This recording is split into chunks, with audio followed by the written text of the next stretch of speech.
कालिया से कपटिया, कालिया से दगा दिया, समस्त को सबू दिए हेले सुजोग मिलिले छड़ाई निए। हाँ, एमिति एक दृश्य आज देखा मिलता पुरी बड़दाण्डे जेतेबेले चलीथिला धाड़ी पहंडी।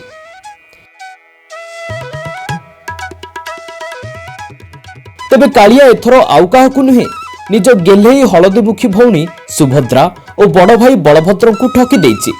सतरे से भाव विनोदिया केते कपटिया ताहा प्रमाण करि देछि। थरे देखंतु ए दृश्य को। प्रथमे बड़ देउल छाड़ी रथ को विराजी थिले सुदर्शन। एहार ठीक परे परे रत्नवेदी ओह्लाई आसीथिले बड़ ठाकुर तथा बड़ भाई बलभद्र।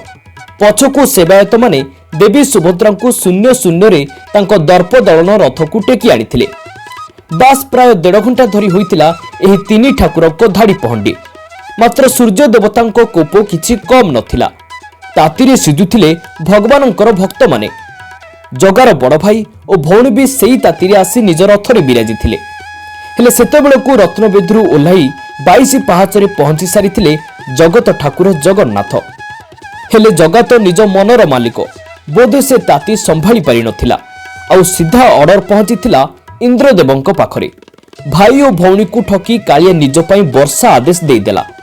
22 पाहाचरु सिंहद्वार परे सिंहद्वार को किछि रथ आड़कू बाट आगकू आसीबा पर्यंत कालिया टाहिया लगाई झुली झुली आसीथिला।